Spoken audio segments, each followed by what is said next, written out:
आवाज कोणाला जात नाही आणि काय बोलू हेल्प हेल्प काय बोलू तर काय बोलू नेमकं. तर जय श्री महाकाल मित्रांनो, स्वच्छता अभियान राबवणार आहोत आपल्या घरात. तर थोडी साफसफाई करणार आहोत आपण. करूया आजच्या ब्लॉगला सुरुवात.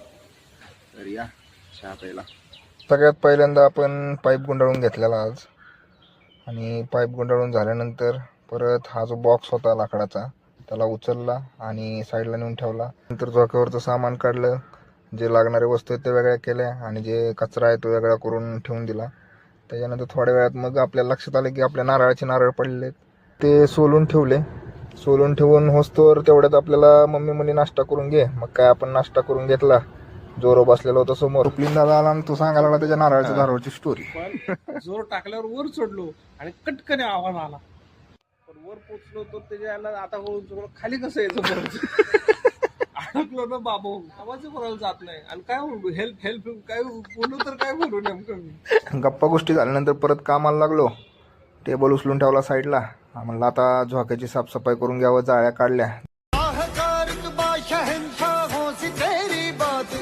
रुतबा साईडला ठेवून परत बेड साफ करून घेतला. तेवढ्यात मांबा उठला होता आणि ऊन शेकत होता. त्याला म्हटलं ये ना खाली ते बेड घेऊन जाऊ वरी. मांबा आला खाली. मांबाला सोबत घेतला आणि मग काय बेड घेऊन गेलो वरी. दुसरा पण त्याचा पार्ट होता तो पण वरी नेऊन ठेवला. तेवढ्यात आपला तक्ष आलता शाळेतून आणि बसला होता जोरासोबत खेळत. मग त्याचा थोडा व्हिडिओ शूट केला.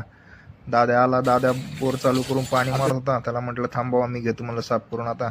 मग काय झोक्यावर पाणी मारलं, गाडीवर पाणी मारलं, सगळं धुवून घेतलं. मग मावशीनं पण सगळं साफ करून घेतलं, घासून घेतलं. तर सकाळी जो आपण खालचा जो पसारा गावरत होतो ते काम बऱ्यापैकी संपलेलं आहे म्हणजे अजून झालेलंच आहे. थोडेफार आता टचअप द्यायचे बाकी आहेत. तेवढे आपण आता बाहेरून आल्यानंतर देऊयात.